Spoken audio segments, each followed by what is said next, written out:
الله الذي لم يزل ولا يزال حيا قيوما شريا بشيرا ونذيرا فإن خير الحديث كتاب الله وخير الهدي هدي محمد صلى الله عليه وسلم وشر الأمور محدثاتها وكل محدثة بدعة وكل بدعة ضلالة وكل ضلالة في النار أما بعد فقد قال الله تعالى في كلامه المجيد وفرقانه الحميد أعوذ بالله من الشيطان الرجيم بسم الله الرحمن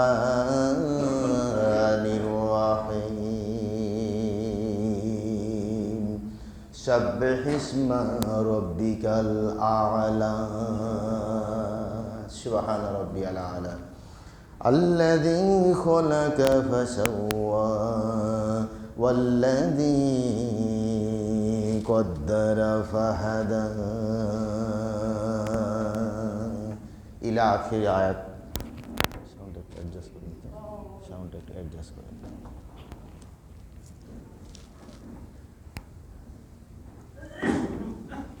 عن أبي هريرة رضي الله تعالى عنه قال قال رسول الله صلى الله عليه وسلم من قال سبحان الله وبحمده سبحان الله العظيم 100 مرة حبت خطايا فتنة جبل البحر قال النبي صلى الله عليه وسلم মহামহিম তুমি দয়াময় তুমি তুমি যে রহমান আল্লাহ আল্লাহ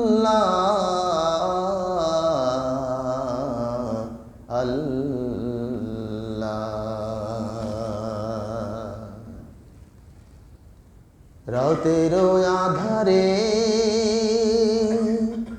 ওই দূর গগনে মিটি মিটি তারা জ্বলে তোমারি মহিমা ওই বন বাদারে কাননে কাননে জোনাকির আলো জ্বলে তোমারি মহিমায় আল্লাহ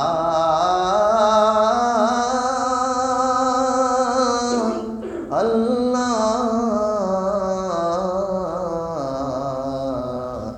আল্লাহ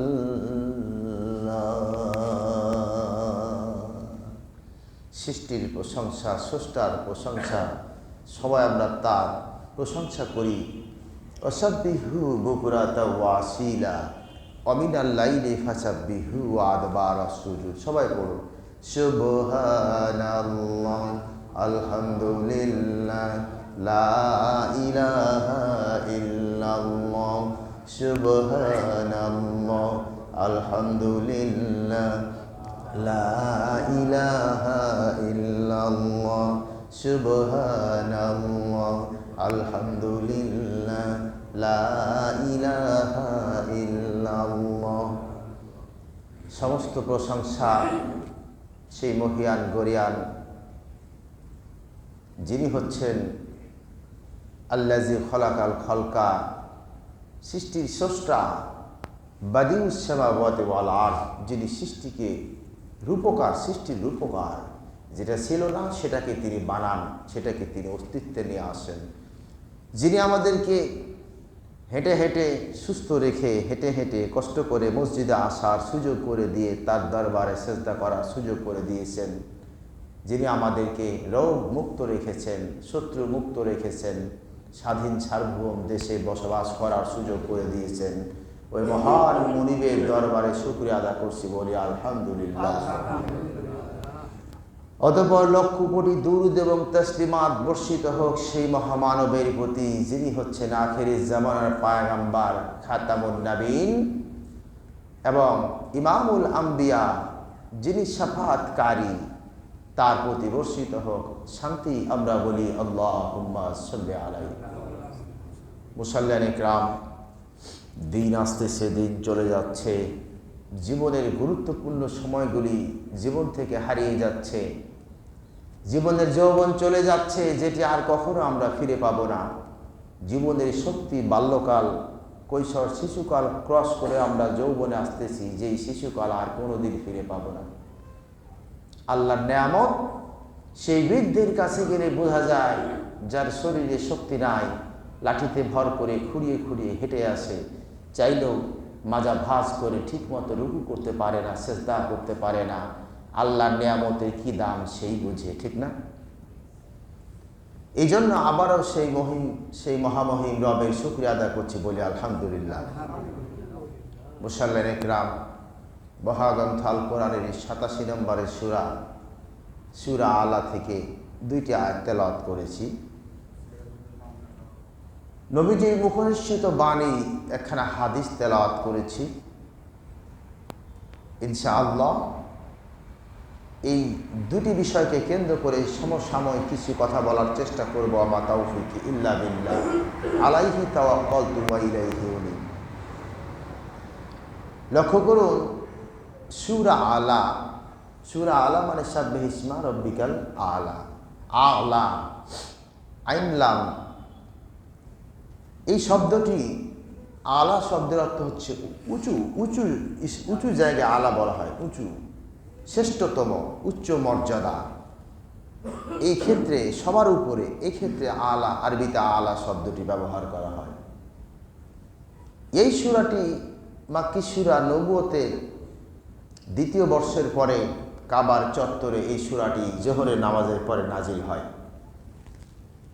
এই সূরাটি মূলত, এবং সেদিনের দিনটি ছিল শুক্রবারের দিন, তখনও তো জুমা ফরজ হয় নাই।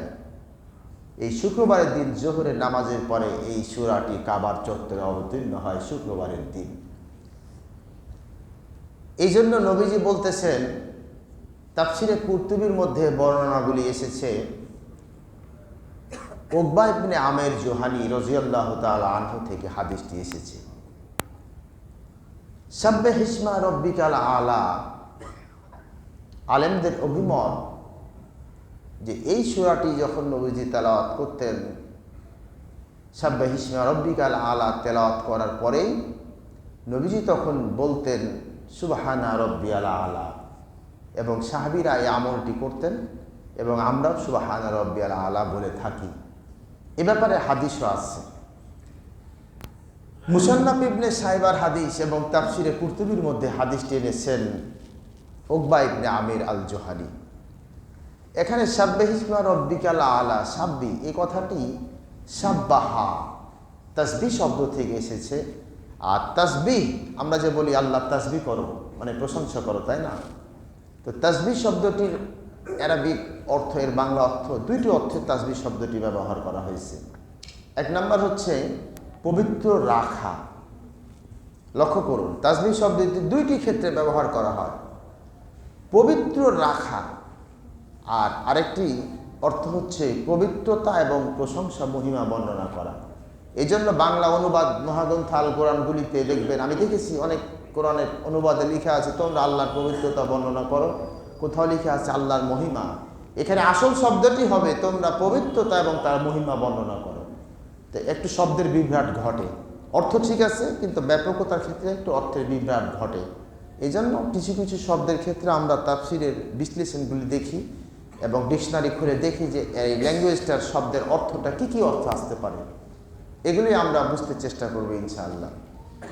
তো সাব্বিহ ইসমা রাব্বিকাল আলা, তো আল্লাহর প্রশংসা বান্দা যখন করে, গোটা সৃষ্টি জগৎই আল্লাহর প্রশংসা করে।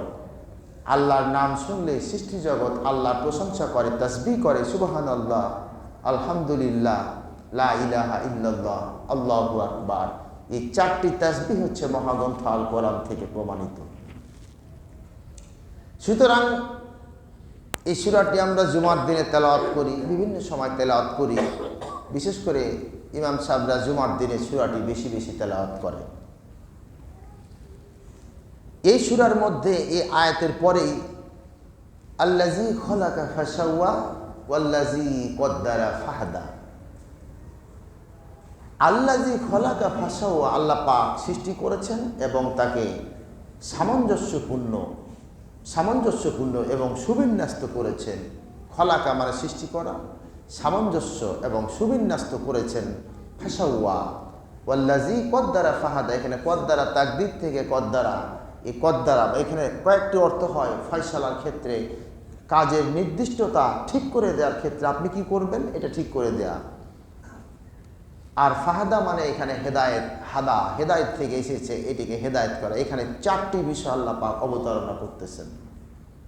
তো এগুলি তো তাফসির করতে, আসলে খুতবা মঞ্চে তাফসির করা যায় না, তার কারণ সংক্ষিপ্ত সময়। এই সময়ের মধ্যে তাফসির করলে একটা ধরলে আরেকটা ছেড়ে দিতে হয়, এটা হয় না। তো আমরা এখান থেকে শিক্ষামূলক কিছু আলোচনা করার চেষ্টা করতেছি, লক্ষ্য করুন। সাব্বিহ ইসমা রাব্বিকাল আলা, এই সূরাটি যখন অবতীর্ণ হয়ে গেল, আল্লাহ নবী বললেন সুবহানা রাব্বিয়াল আলা। উকবা ইবনে আমির জুহানী রাদিয়াল্লাহু তাআলা আনহু বলেন, হাদিসে কুদসি তাফসীরে কুতুবির মধ্যে হাদিসটি এসেছে, এই সূরাটি নাজিলের পর নবীজি বললেন ইজালুহা ফি সুজুদিকুম, তোমরা যখন সাব্বিহ ইসমা রাব্বিকাল আলা শুনবা তখন ইজালুহা ফি সুজুদিকুম, তোমরা তোমাদের সিজদার মধ্যে এই তাকবীরটি পাঠ করো, সুবহানা রাব্বিয়াল আলা, সুবহানা রাব্বিয়াল আলা। তখন থেকে নামাজের মধ্যে এটিকে একনিষ্ঠ করে দেওয়া হলো। তবে হ্যাঁ, নামাজের মধ্যে আপনি অসংখ্য দোয়া পড়তে পারেন, সমস্যা নাই। এখানে একটা মাসাইল, যে নামাজ যখন ফরজ নামাজ আপনি আদা করবেন, এটি কিন্তু ফরজ নামাজ আল্লাহর হক, এটা আপনার হাজিরা। ইচ্ছাই হোক আর অনিচ্ছা হোক, আপনি ফরজ নামাজ আদা করতেই হবে। আর যদি সুন্নাত নফল এগুলি আদা না করেন, আপনি গুনার খাতায় পড়ে যাবেন না, এটি আপনার জন্য। এজন্য যখন আপনি নফল নামাজে চলে গেলেন, নফল নামাজ পড়তেছেন, প্রথম সেজদা থেকে উঠিয়ে দ্বিতীয় সেজদায় যান, ইচ্ছে মতো দোয়া করেন, কোনো সমস্যা নেই। আর যখন একে একে নামাজ পড়বেন, তখন আপনি ইচ্ছে মতো সুবহানা রাব্বিয়াল আলা এছাড়াও যত আল্লাহ পাকের তাসবিহ, কোরআন হাদিস থেকে প্রমাণিত তাসবিহ আছে, আপনি এগুলি পড়তে পারেন, কোনো সমস্যা নেই। এতে করে সেজদাটা লম্বা হবে, আর সেজদা যত লম্বা হবে মাথা তত ফ্রেশ হবে। কম্পিউটার যারা চালায় মাঝে মাঝে দেখবেন যে রিফ্রেশ বাটনে ক্লিক করে, তাই না? কম্পিউটারটাকে রিফ্রেশ। বান্দা যখন সেজদা করে, সেজদার মধ্যে গিয়ে রক্তের পুরো সঞ্চালনটা মাথায় চাপ পড়ে, যার কারণে মাথার ভিতরে যে বায়ু সাইনাসগুলি জমে থাকে, রক্তের চাপ পড়ার কারণে সাইনাসগুলি বের হয়ে যায়। এই জন্য মাইগ্রেনের সমস্যা যারা আছে, তাহাজ্জুদ নামাজে লম্বা সময় সেজদা পড়বেন, দেখবেন যে ইনশাআল্লাহ আপনার মাইগ্রেনের সমস্যা চলে যাবে। হাদিসগুলি শুধু এমনি না, এর মধ্যে বৈজ্ঞানিক বিশ্লেষণ, ব্যাখ্যা বিশ্লেষণ অবশ্যই আছে। আল্লাহ পাক বলতেছেন আতা কুল্লা শাইইন খালকাহু সুম্মা হাদা। আল্লাহ তাআলা প্রত্যেকটি বস্তু সৃষ্টি করেছেন, আর তাকে এক আকৃতি দান করেছেন, তার অস্তিত্ব দান করেছেন। সুম্মা হাদা, এরপরে আল্লাহ পাক তাকে তার কাজের পরিণাম নির্ধারণ করে হেদায়েত করে দিয়েছে। আল্লাযী খলাকা ফাসাওয়া ওয়াল্লাযী কদ্দারা ফাহাদা, এর ব্যাখ্যা এখন দেখুন। আল্লাহ পাক বলছেন আল্লাযী খলাকা ফাসাওয়া, আমি সৃষ্টি করেছি, এরপরে সুবিন্যস্ত করেছি, শুধু সুবিন্যস্ত করি নাই, সামঞ্জস্যপূর্ণ করেছি। এখানে দুটি শব্দ খলাকা ফাসাওয়া ওয়াল্লাযী কদ্দারা ফাহাদা, দুটি শব্দ কদ্দারা এবং ফাহাদা। প্রথম কথা হচ্ছে খলাকা সৃষ্টি। সৃষ্টি কাকে বলে? সৃষ্টি কাকে বলে? যার অস্তিত্ব পৃথিবীর বুকে নাই, সেটিকে অস্তিত্বে নিয়ে আসার নাম হলো সৃষ্টি করা। যার অস্তিত্ব পৃথিবীতে নাই, এটিকে অস্তিত্বে নিয়ে আসার নাম হচ্ছে সৃষ্টি। সুম্মা হাদা আতা কুল্লা শাইইন খালকাহু সুম্মা হাদা বাদিউস সামাওয়াতি ওয়াল আরদ। এর ব্যাখ্যায় সূরা বাকারার মধ্যে আল্লাহ পাক বলতেছেন বাদিউস সামাওয়াতি ওয়াল আরদ। এখন সৃষ্টি কাকে বলে? যে পৃথিবীর বুকে আদৌ কোনো মানুষ কিছু সৃষ্টি করতে পারে? পৃথিবীর বুকে বিমানগুলি 1000 কিলোমিটার গতিতে সনসন করে আকাশের বুক বিদীর্ণ করে উড়ে যায়, এগুলি মানুষ সৃষ্টি করেছে? আসলে মানুষ এগুলি সৃষ্টি করে নাই। বিমান তৈরির লক্ষ বছর আগে আল্লাহ পাক পৃথিবীর বুকে পাখিদেরকে আকাশের বুকে উড়ায় দেয়া, পাখা বিস্তার করে উড়ে যাওয়ার কথা, বিমানের কথা আল্লাহ পাক বলে দিয়েছেন। আল্লাহ পাক বলতেছেন বিমান তৈরি তোমরা করেছো। আলাম তারা আলাম ইয়ারাউ ইলাত তৈরি আলাম ইয়ারাউ ইলাত তৈরি ফাওকাহুম সাফাতিন ওয়া ইয়াকবিযনা মা ইউমসিকুহুন্না ইল্লার রহমান। আল্লাহ পাক বলতেছেন তারা কি লক্ষ্য করে না? আওলাম ইয়ারাউ, তারা কি লক্ষ্য করে না আমি আকাশের বুকে ফাওকা তাওরিগুন, আমি আল্লাহ রাব্বুল আলামিন আকাশের বুকে পাখিদেরকে উড়ার ব্যবস্থা করে দিয়েছি। তোমরা কি লক্ষ্য করো না? পাখিগুলি ডানা ঝাপটায়া ঝাপটায়া আকাশের বুকে উড়ে বেড়ায়। অনেক সময় দানা বিস্তার রেখে স্থির রেখে পাখিগুলি আকাশের বুকে ভেসে বেড়ায়। আলাম ইয়ারাউ ইলা তয়রি, তয়রান মানে পাখি। এই জন্য তয়রা বিমানকে আরবিতে বলা হয় তয়রা। এই পাখিগুলি অনেক সময় দেখবেন এই যে চিল আধা ঘন্টা ধরে পাখা বিস্তার করে স্থিরভাবে তারা আকাশের বুকে ভেসে বেড়ায়। কে বানাইলো? এদের সামনে আছে এক প্রকারের পালক, লেজে আর এক প্রকারের পালক, পিঠের মধ্যে আর এক প্রকারের পালক, সামনের তন্তু পালকে বাতাস ঘূর্ণন সৃষ্টি করে একটা কুণ্ডলী পাকায়া পাখিটাকে আকাশের বুকে ভেসে বেড়ায়। সুবহান আল্লাহ। সৃষ্টির এর উপকার কে দিল? তিনি হচ্ছেন আল্লাহ।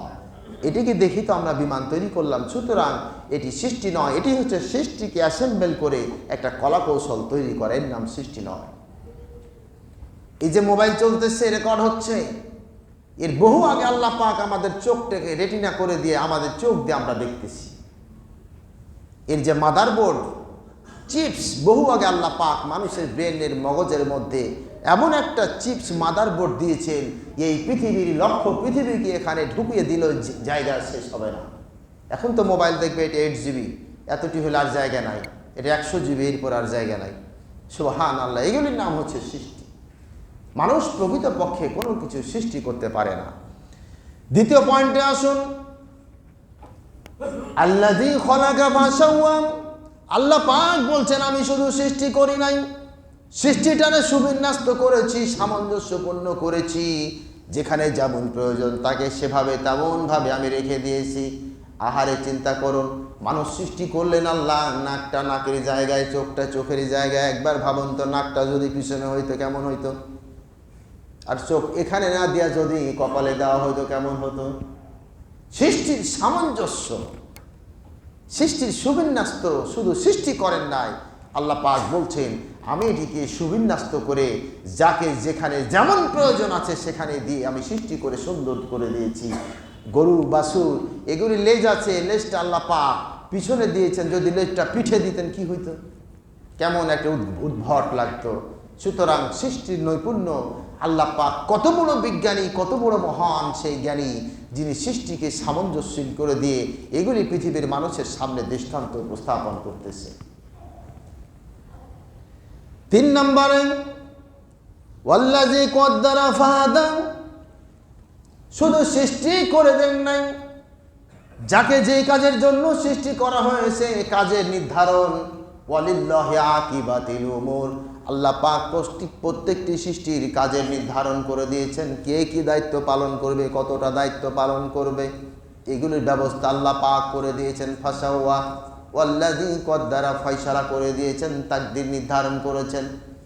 প্রত্যেকটি সৃষ্টি লক্ষ্য করবেন তার নিজস্ব গতিতে সে কি করে, কাজ করে। এবং এই কাজ করার জন্য আল্লাযী কদ্দারা ফাহাদা, এবং এই কাজটা করার জন্য যে জ্ঞানের প্রয়োজন ওই জ্ঞান আল্লাহ পাক তাকে দিয়েছেন। সুবহানাল্লাহ। সৃষ্টির নৈপুণ্য লক্ষ্য করুন। যাকে যে কাজের জন্য সৃষ্টি করা হয়েছে ওই ব্যক্তি ওই প্রাণী ওই কাজের জন্য দৌড়ায়। লক্ষ্য করবেন একজন বাঘ বাচ্চা প্রসব করেছে, সিংহ বাচ্চা প্রসব করেছে। বাচ্চা থেকে যখন সে দাঁড়ায় গেল মায়ের দুধ পান করে, এরপরে যখন বাঘ সিংহ পশুগুলিকে ধরে নিয়ে আসে খাবারের জন্য, অথচ প্রকৃতিগতভাবে জানে না, এই প্রকৃতিগতভাবে জানতে পারে না এই শিশুটি যে কেমনে শিকার করতে হয়, অথচ অটোমেটিকলি বাচ্চা দেখবেন ওই খাবারের গলা কামড়ে ধরে, অটোমেটিকলি ও গলাটা কামড়ায় ধরতেছে। কে শিখাইলো তারে? এটাই বলছে আল্লাহ পাক, তাকে আমি সৃষ্টির যে কাজ দিয়েছি সে কাজের হেদায়েত তাকে আমি দিয়েছি, তার মানে গাইডলাইন, পথ নির্দেশনা আমি আল্লাহ পাক তাকে দিয়েছি। সে ওই দিকে ফিরে যায় হাদা, আর তাকে দিয়েছি দিক নির্দেশনা। মানুষের ছোট মানুষগুলি দেখেন পরিবারভুক্ত আমরা, প্রত্যেকটি মানুষ শৈশব কৈশোর পেরিয়ে একসময় পরিবারভুক্ত আমরা হয়ে যাই। পরিবারের মধ্য দিয়ে আমরা সংসার তৈরি করি। সহজাত বৈশিষ্ট্য এটি মানুষের। লক্ষ্য করুন ছোট্ট ছোট্ট ছেলে মেয়েগুলি 4 বছর 5 বছর 6 বছর 7 বছর ছোট্ট ছোট্ট ছেলে মেয়েগুলি বাড়ির উঠানে কিংবা বাড়ির আশেপাশে মাটির উপরে গাছের ছায়ায় এক জায়গায় তারা হয়ে খেলাধুলা আরম্ভ করে। এখানে দেখবেন ওই ছোট্ট ছোট্ট শিশুগুলি তারা পরিবার গঠন করে, ধুলাবালি দিয়া মাটি দিয়া দাগ কাটা কাটা তারা ঘর বানায়। এটা বেডরুম, এটা গেস্ট রুম, এটা রান্নাঘর, এটা ড্রয়িং রুম, এভাবে বিভিন্ন ঘর বানায়।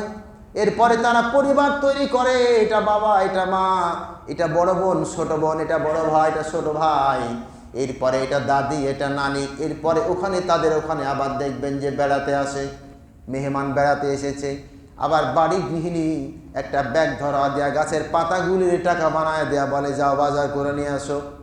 দেখেন না এগুলো ছোট্ট ছোট্ট শিশুগুলি দেখবেন এই যে ধুলাবালি দিয়ে খেলাধুলা করার সময় ঘর বানায়, এগুলি খেলে। গাছের পাতাগুলি দিয়ে টাকা বানায়, কয় যাও বাজার করে নিয়ে আসো, মেহমান আসছে।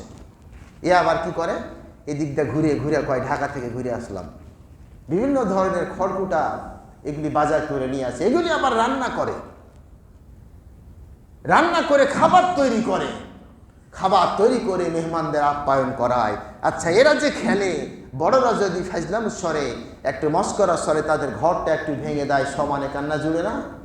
এগুলি জীবন থেকে, এগুলো আমরা দেখেছি, হয়তো আমরাও এভাবে খেলেছি। প্রবৃত্তি সহজাত প্রবৃত্তি হাদা। মেহমানদারি করে, খাবার দাবার যখন হয়ে গেল, এরপরে কিছুক্ষণ অবস্থান করার পরে খেলার ঘোরটা যখন তাদের কেটে যায়, খেলার নেশাটা যখন কেটে গেল, তখন সব শিশুগুলি 2 হাত দিয়ে হালুম হালুম করে আর ঘরগুলি ভেঙে দেয়। তার মানে এই নকল ঘর ভেঙে ফেলে দিয়ে তারা নিজ নিজ আপন আসল ঘরে তারা ফিরে যায়। সুম্মা আনশানাহু খালকান আখর ফাতাবারাকাল্লাহু আহসানুল খালিকিন। আল্লাহ পাক সূরা মুমিনুনের মধ্যে বলতেছেন, কত সুন্দর তোমার সৃষ্টির সেই রহস্য, স্রষ্টার সৃষ্টি কত সুন্দর, একবার তাকায় দেখো, জীবন থেকে তুমি তোমার শিক্ষা নিতে পারবে। সুবহানাল্লাহি ওয়া বিহামদিহি সুবহানাল্লাহিল আযীম। আল্লাহ পাক এগুলি শিখাচ্ছেন, এগুলির উদাহরণ আমসালুল কোরআন, এগুলির এক্সাম্পল আল্লাহ পাক মানুষের সামনে তুলে ধরতেছেন। এগুলি বাস্তব ঘটনা, এগুলি কোনো মিথ্যা বানোয়াট কথা নয়। লাইসা হাযা বিকালামিন বাশার। শুধু তাই নয়, সৃষ্টির নৈপুণ্য দেখুন। সৃষ্টি জগতের, প্রাণী জগতের একটা উদাহরণ দেই। ভেমরুলের মধ্যে ভেমরুল, বললা ভেমরুল যেগুলি বলি অসংখ্য জাত রয়েছে। একটা ভেমরুলের নাম হচ্ছে বলতা ভেমরুল। এরা দেখবেন বাড়ির কোনায় ওই কার্নিশের নিচে কিংবা বাড়ির কোনো দেয়ালের কোনো কোটির মধ্যে কাদা দেয়া ঘর বানায়, ছোট্ট ছোট্ট কাদা দেয়া ঘর বানায়। এই উৎকৃষ্ট মাটি নিয়ে আসে আর এই কাদাগুলি দেয়া মাটির সঙ্গে, উৎকৃষ্ট মাটির সঙ্গে লালা মিশায়া এরা মাটি দিয়ে একটা ঘর বানায়। ঘরের উপরটা দেখবেন খাকরা খাকরা, ঘরের উপর মসৃণ নয়, কিন্তু ঘরের ভিতরে যদি এটিকে ভাঙা কখনো দেখবেন ঘরের ভিতর চকচক রং করা মসৃণ অবস্থায় থাকে, টাইলস করার মতো অবস্থা। এই বলতা ভেমরুল ঘর বানায়। এরপরে ঘর যখন তৈরি হয়ে যায়, ঘরের ভিতরে তারা ডিম পাড়ে। ডিম পাড়ার পরে যখন ডিম পাড়া হয়ে গেল, এই ডিমগুলি রেখে দিয়ে সে আবার কি করে, ঘরের দরজা বন্ধ করে দেয়, আবার মাটি দিয়ে দরজা বন্ধ করলো। এবার ভাবুন, ঘরে কোনো জানালা নাই, দরজা নাই, কেমনে অক্সিজেন পাবে, আলো পাবে? এই জন্য ঘরের উপর থেকে অনেকগুলি ছোট্ট ছোট্ট ছিদ্র করে দেয়, যেই ছিদ্রগুলি দেয়া ঘরের ভিতরে অক্সিজেন প্রবেশ করতে থাকে, আলো প্রবেশ করে। এরপরে বন্ধ করে দিয়ে মা চলে গেল। কয়েকটা দিন পরে কেমনে তারা যদি বাচ্চা ফুটে কি খাবে, এই জন্য ডিম পাড়ার সময় ওরা কিছু পোকামাকড়কে হুল ফুটায় দেয়, ভেমরুলের হুল, বিষাক্ত হুল। এই হুল ফুটায় দেওয়া টক্সিক এসিড ঢেলে দিয়ে ওই পোকামাকড়গুলি অবশ বানায় দেয়, মেরে ফেলে না কিন্তু অবশ করে রাখে, প্যারালাইজ করে রাখে। এরপরে ওই বাসার মধ্যে রেখে দেয়। ডিম পাড়ার পরে যখন গিয়ে দরজা বন্ধ করে দিল, বাচ্চা যখন ডিম থেকে ফুটে গেল, কি খাবে? এই বাচ্চাগুলি তখন ওই ছোট্ট ছোট্ট জীবন্ত পোকাগুলিকে খেতে থাকে, আর খেতে খেতে ম্যাচিউর হয়, শক্তিশালী হয়ে যায়। আর শক্তিশালী হওয়ার পরে এই খাদ্য ভাণ্ডার শেষ হবার আগে আগে ওই মাটির দেয়ালটাকে কুরে কুরে ফুটা করে তারা জমিনের বুকে বেরিয়ে যায়। সুম্মা খলাকনাহু সুম্মা আনশানাহু খলকান আখর ফাতাবারাকাল্লাহু আহসানুল খালিকিন। সুবহানাল্লাহ, বলুন আল্লাহু আকবার। আল্লাহ পাক তার সৃষ্টি জগৎকে সৃষ্টি করেছেন, অস্তিত্ব দিয়েছেন, এরপরে তাকে দিয়েছেন সুবিন্যস্ত প্রয়োজন মতো তার যতটা পা দরকার, যতটা আঙ্গুল দরকার। এই আঙ্গুলগুলি যদি 5টা না হয় 3টা হয়তো কি বিদ্ঘুটে লাগতো। সুবহানাল্লাহ। শরীরের এমন কোনো অংশ নাই যেটিকে বাদ দিয়ে আপনি পরিপূর্ণ লাভ করতে পারবেন, এগুলি দিয়েছেন। এরপরে আল্লাহ পাক কি করেছেন, তাকদীর আমাদেরকে কাজের পরিণাম নির্ধারণ করে দিয়েছেন। এরপরে দিয়েছেন আমাদেরকে হেদায়েত, যেই কাজের জন্য যাকে দায়িত্ব দেওয়া হলো আল্লাহ পাক তাকে সে কাজের আঞ্জাম দেওয়ার জন্য গাইডলাইন দিয়েছেন, যেটিকে হাদা বলা হচ্ছে। সুবহানাল্লাহ। আল্লাহ রাব্বুল আলামিন তাই বলতেছেন, রুবামা ইয়াওয়াদ্দুল্লাযীনা কাফারু লাউ কানু মুসলিমিন। আরে কিয়ামতের দিন যখন কাফেররা বিপদে পড়ে যাবেন, শুধু কিয়ামতের দিন নয়, এই পৃথিবীর বুকে যখন কাফেররা বিপদে পড়ে যায়, আল্লাহদ্রোহী অবিশ্বাসী যারা আছে যখন বিপদের মধ্যে যখন তারা পড়ে যায়, ওরা তখন আফসোস করে আর বলে, আহারে আহারে আমরা কেন আজকে মুসলমান হয়ে গেলাম না। সুতরাং আল্লাহ পাক ঘটনা বিবরণ করতে গিয়ে আল্লাহ রাব্বুল আলামিন উদাহরণ দেন। সুতরাং হযরত মূসা কালিমুল্লাহর জামানার সেই ঘটনা নবীজিকে স্মরণ করার, নবী গো আজকে রাষ্ট্র ইসলাম প্রচার করার জন্য গরিব মানুষেরা তোমার পক্ষে যারা কষ্ট করছে, খাবার নাই, দাবার নাই, গৃহ নাই, আবাসন নাই, কর্ম নাই, নবী গো মূসা কালিমুল্লাহর দিকে একবার তাকায় দেখুন। হযরত মূসা আলাইহিস সালামের অনুসারী, তার হাওয়ারি অনুসারীগণ একদিন লক্ষ্য করে দেখে বাইরের গেটটা খুলে রাখেন, গ্লাসটা খুলে রাখেন, একটু সামনে এগিয়ে একটু কাতার বন্দি হয়ে বসেন, সময় আর বেশি নাই, একটু কাতার বন্দি হয়ে বসে, আপনারা একটু কাতার বন্দি হয়ে বসেন। জি, কথা বলেন না, নীরবে নীরবে। হযরত মূসা কালিমুল্লাহ তিনি তার সহচর অনুসারীদের নিয়ে গাছের ছায়া বসে আছেন। বড় নির্যাতন। একটু পরে দেখা গেল হামান, একটু পরে দেখা গেল কারণ, মূসার চাচাতো ভাই কারণ। ঘটনা সবাই বুঝেন।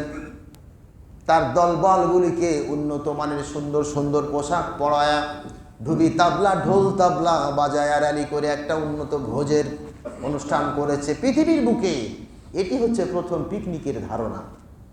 সেই মূসা কালিমুল্লাহর জামানায় ওরা পিকনিক করেছে। এখন তো আমাদের পিকনিক এই যে শীতের সময়, এই যে তারপরে বন্যার সময়, বিভিন্ন সময় দেখবেন যে শিক্ষা সফর থেকে শুরু, এগুলি তো এখন যে শিক্ষা সফরগুলি হচ্ছে কলেজ স্কুল থেকে, এগুলিতে শিক্ষা সফরের নামে এগুলিকে জাত ধ্বংস করা হচ্ছে। এগুলি শিক্ষা সফর নয়। এগুলোর ইতিহাস খতিয়ে দেখুন। আপনার সন্তান, আপনার ছেলে, আপনার মেয়ে শিক্ষা সফরের নামে গিয়ে কি করতেছে। সুবহানাল্লাহ। শিক্ষা সফর তো সেটাই যেটা আপনাকে শিক্ষা দেবে, প্র্যাকটিক্যাল জ্ঞান অর্জন করার যেটা সুযোগ করে দেবে। মূসার অনুসারীরা দেখতেছেন কারণ তার দলবলগুলি নিয়ে সুন্দর সুন্দর পোশাক পরাইছে, সুন্দর সুন্দর পোশাক পরিধান করে ঢোল তাবলা, এবার ঢোল তাবলা বাজনা বাজায় র্যালি করে চলে যাচ্ছে। ভোজের ব্যবস্থা করা হয়েছে, পিকনিকের উন্নত খাবারের ব্যবস্থা। মূসা কালিমুল্লাহর জামানার সেই অনুসারীরা বলল, আহারে মূসা দেখো, আমরা ঈমান এনেছি, আল্লাহর উপর ঈমান আনার কারণে আমাদের কত কষ্ট, খাবার নাই, কাজের অভাব, খাদ্যের বড় অভাব, অত্যাচার নির্যাতন। আর ওরা দেখো কারণের অনুসারী হওয়ার কারণে দুনিয়ার বুকে ওরা কত সুখ করলো, কত স্বাচ্ছন্দ্য বোধ করতেছে। তারা আফসোস করে বলতেছে আমরা তো না খেয়ে মরতেছি। সুতরাং আল্লাহর নবীকে আল্লাহ পাক সূরা হিজরের মধ্যে জানায় দিয়ে বলতেছেন, নবী গো, ওদের ওদের ওদের খাবার, ওদের বিলাসিতা দেখে আপনি মন খারাপ করবেন না। আল্লাহ পাক আয়াত নাজিল করে দিলেন, জারহুম ইয়াকুলু ওয়া ইয়াতামাত্তাউ ওয়া ইলহিমুল আমালু ফাসাউফা ইয়ালামুন। আল্লাহ পাক জানায় দিলেন, ও নবী, ওদের বিলাসিতা, ওদের ভোগ বিলাসিতা আপনাকে যেন মনক্ষুণ্ণ না করে। জারহুম, ওদেরকে ছেড়ে দাও, ওদেরকে চলতে দাও। একুলু ওয়া ইয়াতামাত্তাউ, ওরা খেয়ে নি, খাইতে থাকো, ওরা উপভোগ করে নি, উপভোগ করতে থাকো, আর দুনিয়ার বুকে ওরা বিলাসিতা করতে থাকো। ফাসাউফা ইয়ালামুন, আর অচিরেই তারা তার পরিণাম জানতে পারবে। এই আমসালুল কোরআন, এই ঘটনাগুলি প্রাগৈতিহাসিক সেই জামানার ঘটনা। আল্লাহ পাক নবীকে স্মরণ করায় দিচ্ছেন, সাব্বিহিসমা রাব্বিকাল আলা, তুমি তোমার আল্লাহর সেই প্রশংসা করো, আর তখন বলো সুবহানা রাব্বিয়াল আলা। আজ থেকে 100 বছর আগে কে পৃথিবীতে আছে কোনতো? কেউ নাই। 100 বছর পরেও আমরা একটা লোক পৃথিবীর বুকে থাকবো না। আমাদের সম্পদগুলি কোন কাজে আসবে? তাই তো নবীজি বললেন, নবীজি বলছেন, তা এই হাদিসটি মুসান্নাফ ইবনে সাইবার মধ্যে আসছে যে আমার উম্মতের মধ্যে ধ্বংসপ্রাপ্ত, সর্বশেষ ধ্বংসপ্রাপ্ত দুটি দল হবে। তাদের বৈশিষ্ট্য হবে দুইটি বৈশিষ্ট্য। এক নাম্বার হচ্ছে যে আমার অর্থ সম্পদগুলি তারা আল্লাহর পথে ব্যয় করতে কার্পণ্যের নীতি অবলম্বন করেছে। আর 2 নম্বরে দুনিয়াকে পাওয়ার দীর্ঘ আশা পোষণ করেছে। হাই হাই রে, বয়স চলে গেল, চুলদারি সব পেকে শেষ হয়ে গেল, কখন যে কবরে ডাক আসবে ঠিক নাই। এরপরে বসে বসে চিন্তা করি, এইটা হলো, সেইটা হবে, ওইটা হবে, কত আশা, কত আকাঙ্ক্ষা। কি সুন্দর আল্লাহ পাক এই সূরাগুলি আমাদেরকে বুঝার তৌফিক দান করেন, বলুন আমিন। এই সূরা সাব্বিহিসমা রাব্বিকাল আলা, সূরা আলা সূরাটি আপনারা বাসায় আমি জানি অনেকের মুখস্থ আছে, হয়তো অর্থ বুঝেন না। একটু যদি পড়েন অর্থগুলি, কত সুন্দর অর্থ, এগুলি আপনি বুঝে নেবেন। এগুলি যে সৃষ্টির তত্ত্ব আল্লাহ পাক কি কেমনে ভাবে বর্ণনা করতেছেন। মধ্যভাগে আল্লাহ পাক বলতেছেন, ওয়াল্লাযী কদ্দারা ফাহাদা, এই হেদায়েতের বিবরণটা আল্লাহ পাক দিচ্ছেন। ওয়ালিল্লাহি আকিবাতুল উমুর, এই তাফসীর ওখানে গিয়ে হয়, কাজের পরিণাম আমি নির্ধারণ করেছি। তোমার যে দায়িত্ব, তুমি সে দায়িত্ব পালন করতে থাকবে। তুমি তোমার দায়িত্বের অপোজিট দায়িত্ব যদি পালন করো, তুমি বিভ্রাট ঘটাবা। দেখুন, আজকে একটা বিষয় লক্ষ্য করুন, যে পৃথিবীর বুকে সরকার গঠন করা হয়, সরকার গঠন করা হয়েছে কি রাষ্ট্রকে কল্যাণ করার জন্য, তাই না? কদিন আগের ঘটনা আপনারা লক্ষ্য করতেছেন যে ভারতে বাংলাদেশ নিয়ে একটা উত্তেজনা চলতেছে না? ওয়ালিল্লাহি আকিবাতিল উমুর, কাজের পরিণাম নির্ধারণ করেছেন, কাজের পরিমাণ নির্ধারণ করেছেন আল্লাহ পাক। তুমি পৃথিবীর বুকে এত বড় নেতা হও নাই যে গোটা বিশ্বকে তুমি পরিব্যাপ্ত করতে পারো। ভারত হুমকি দিচ্ছে বাংলাদেশকে, বাংলাদেশ আবার ভারতকে হুমকি দিচ্ছে, ঠিক কিনা? কোন এখানে এক শ্রেণীর আলেম ওলামা দেখবেন বিবৃতি দিচ্ছে, এরা তো আলেম না, এরা হচ্ছে ওলামায়ে চাটুরে। সেদিন ডক্টর ইনায়াতুল্লাহ আব্বাস, উনি আমার ওস্তাদ, তিনি বলতেছেন এরা আলেম না, এরা ওলামায়ে চাটুরে। কেন? উহুদের যুদ্ধে যখন সাহাবীরা যাচ্ছে, প্রথমে 1000 সৈন্য নিয়ে রাসূল বের হলেন, আব্দুল্লাহ ইবনে উবাই 300 জন নিয়ে কেটে পড়লেন, ঠিক কিনা? কোন কেটে পড়লে কয় 3000 তারা আছে, এত অস্ত্র শস্ত্র সৈন্য, আর আমরা হাতে অস্ত্র নাই, পদাতিক বাহিনী, ঘোড়া নাই, উট নাই, কে 2 দিন না খায়, কে 3 দিন না খায়, সুটকি পড়া শক্তি নাই, কি করে সম্ভব? উহুদের যুদ্ধে চলে গিয়ে তারপরে এক পর্যায়ে মুসলমানদের বিপর্যয় ঘটলো। পরবর্তীতে মুসলমানরা আবার বিজয় লাভ করে যখন ফিরে আসলো, 70 থেকে 72 জন মুসলমান সেদিন শহীদ হয়ে গেছে। সুবহানাল্লাহ। অসংখ্যগুলি জখম। এইবার মুনাফিকরা বলা বলি শুরু করলো, আগেই কইছিলাম যায় না, মাইর খাবা। তো ভারত বাংলাদেশকে হুমকি দেয়। এদেশের এক শ্রেণী আলেম বলে, তোমরা চীন কিংবা পাকিস্তানের উস্কানিতে যুদ্ধ করবা, কিনিয়া যুদ্ধ করবা, 3 দিন পরে রাইফেল থাকবে, গুলি থাকবে না, কামান থাকবে, গোলা থাকবে না, তোমরা মিসমার হয়ে যাও। বেটা, যুদ্ধ পৃথিবীর বুকে, পৃথিবীর কোনো মানুষের শক্তি দিয়ে যুদ্ধ হয় না, যুদ্ধ হয় আল্লাহর শক্তি দিয়ে, আল্লাহর সাহায্য দিয়ে বিজয় আছে। ওয়াকানা হাক্কান আলাইনা নাসরুল মুমিনিন। এই কথা যারা বলতেছে এরা কারা, এগুলিকে চিনতে হবে। শুধু তাই নয়, সেদিন আমি এক মাহফিলে শুনলাম, উনি বলতেছেন এখন তো মাশাআল্লাহ বাংলাদেশের বুকে ইসলামের রাষ্ট্র কায়েম হওয়াটা সময়ের ব্যাপার। যদি মুসলিম উম্মাহ এখন এক হতে পারে, এদেশে যে 37টি ইসলামী দল আছে যারা ইসলামী দল করে, আহলে হাদিসদের মধ্যে 17টা ভাগ হয়েছে বর্তমানে, সবগুলো ইসলামী দল। 37টি ইসলামী দল যদি বর্তমানে এক কাতারে চলে আসতে পারে, এদেশে ইসলামের ঝান্ডা উঠানোটা সময়ের ব্যাপার। আল্লাহ পাক পরিবেশ করে দিয়েছেন, আমরা যদি চাই সে পরিবেশটা গ্রহণ করে আমরা সে কাঙ্ক্ষিত লক্ষ্যে পৌঁছাতে পারি। কিন্তু চরম ষড়যন্ত্র এখানে চলতেছে। তুমি কার উপর ভরসা করে বলো? সেখানে বলতেছে, সে প্রোগ্রামে বলতেছে জনগণের সামনে যে ইসলাম যদি কায়েম হয় তাহলে নামাজ তো বাধ্যতামূলক, তাই না? ইসলাম কায়েম হলে নামাজ বাধ্যতামূলক, এটা আমরা বুঝতে পারি না। সৌদি আরবে যারা থাকে দেখবেন এরা বুঝতে পারে। এক সৌদিয়ান থাকে আমার এক পরিচিত, ওখানে সে গাড়ি ড্রাইভ করে, দীর্ঘদিন আছে সে ড্রাইভ করে, কিছুক্ষণ পর সময় শেষ হবে। তো সে বলতেছে একদিন আজান হয়েছে, তাই আমি ভাবলাম যে আমি 300 কিলোমিটার দূরে যাব। তো আজান শুরু হয়েছে, তো চলে যাই সামনে কোনো মসজিদে নামাজ পড়ব। পুলিশে দেখছে আজানের পরও গাড়ি ড্রাইভ করে চলে গেছে। বাস পুলিশ তারে গিয়া তাড়া দিয়ে ধরছে, ধরে নিয়ে আসা বলছে যে এটা তুমি আজান শোনার পর গাড়ি চালায় গেলাম। কই আমি তো ভাবতেছি অন্য মসজিদে নামাজ পড়বো। কয় না, আজান হয়েছে এরপরও কেন তুমি গাড়ি ড্রাইভ করে মসজিদ ক্রস করেছো, পানিশমেন্ট। হেরেম শরীফে নিয়ে গিয়া বলতেছে তো 50 রাকাত নামাজ পড়বি। এখন পুলিশের ডান্ডা পিটারি, 50 রাকাত নামাজ। বলছে ভাই 20 রাকাত পড়ার পরে আর পিঠ চলে না, ক্লান্ত হয়ে গেছি। এদিকে পিছন দিকে তাকায় দেখছি পুলিশ ডান্ডা বেড়ে নিয়ে আস। এর নাম হচ্ছে আইন। আইন তৈরি হবে, নামাজের আইন। আজান হয়েছে, তোমার গাড়ি স্টপ হয়ে যাবে। শুক্রবারের দিন দেখবেন আজান হয়, লোকজন গাড়ি নিয়ে চলে যাচ্ছে, অটো নিয়ে যাচ্ছে, টলে নিয়ে যাচ্ছে, যার যে কাজ করতে সে বাধা দেওয়ার কারো কোনো ক্ষমতা নাই। কিন্তু আইন যদি চালু হতো, আজান হবে, তোমার গাড়ি ওখানে স্টপ, তুমি যেখানে আছো সে মসজিদে ঢুকে পড়বা। এরকম যদি হতো তাহলে কতই না ভালো হতো। তো ওরা বলতেছে আইন তৈরি হলে নামাজ পড়বে মানুষ সরকারের মায়ের ভয়ে, ও তো আল্লাহর ভয় পড়বে না, তাহলে তো আর নেকি হবে না। তোমার সেটা দেখার প্রয়োজন আছে। ফরজ নামাজ এটা আল্লাহর হক, তোমার নেকি হইল কি হইল না, তোমার নামাজ কবুল হলো কি হলো না, এটা দেখার তোমার কোনো প্রয়োজন নাই। ফেরেশতারা দেখবে তুমি নামাজে হাজিরা দিয়েছো কিনা। তুমি যদি নামাজে হাজিরা দাও, তোমার নামাজের হাজিরা সে উঠে গেল। এখন নামাজ কবুল হলে তুমি যে নেকি পাবা সেটা তোমার অন্য ব্যাপার। এগুলি দিয়ে তুমি কি বোঝাতে চাও জনগণকে? তার মানে এরা চায় এদেশের বুকে যেন কখনো ইসলামী রাষ্ট্র কায়েম না হয়।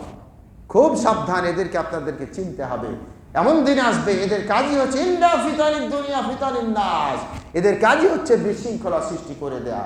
প্রিয় ভাইরা, তো ভারতের সঙ্গে বাংলাদেশের যুদ্ধ তুমি কি মনে করতে চাও? 7 সিস্টার চিকেন নেক আমরা কেটে দিব? তোমার 7 সিস্টার কি বলে যে ত্রিপুরা, আসাম, মিজোরাম, তারপরে গিয়ে ওদিকে যে গ্যাংটক কয়েকটি যে 7টা 7 সিস্টার বলা হয় সবগুলি কেটে দেওয়া হবে। পাকিস্তান থেকে যখন তোমাকে ধরা হবে চীনও বলবে একটা অংশ খায় লই। মহা বিপদে ভারত পড়ে যাবা। ওয়ামাকারুল্লাহ আল্লাহু খায়রুল মাকিরিন। খুব সাবধান। সুতরাং ঈমান ধারণ করে বিবৃতি দেওয়ার ক্ষেত্রে খুব সাবধান। একটা প্রশ্ন এসেছে যে নবীজির বয়স 60 বছর না 63 বছর? আচ্ছা বন্ত নবীজির বয়স কত?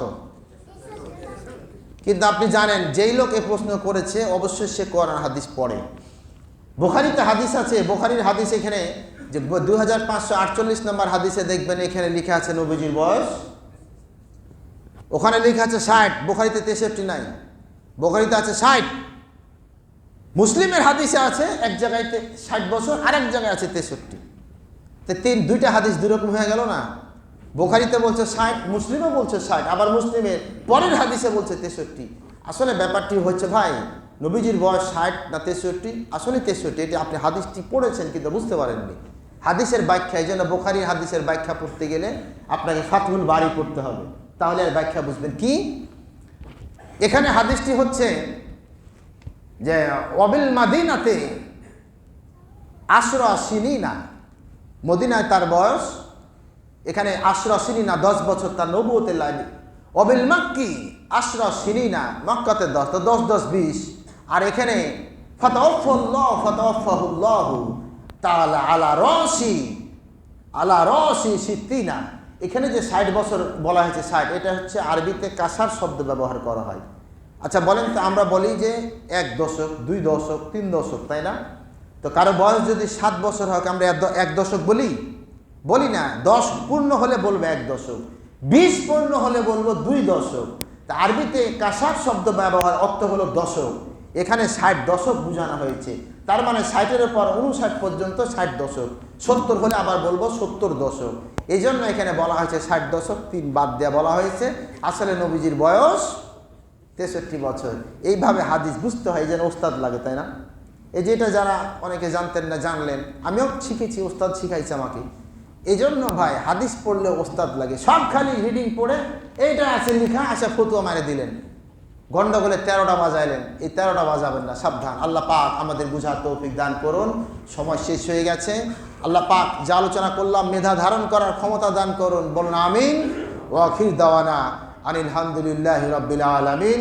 ইন্নাল্লাহা ইয়া'মুরু বিল আদলি ওয়াল ইহসান ওয়া ইতা'i যিল কুরবা ওয়া ইয়ানহা আনিল ফাহশাই ওয়াল মুনকার ওয়াল বাগই ইয়া'iদুকুম লাআল্লাকুম তাযাক্কারুন। ফাযকুরুনি আযকুরুকুম ওয়াশকুরু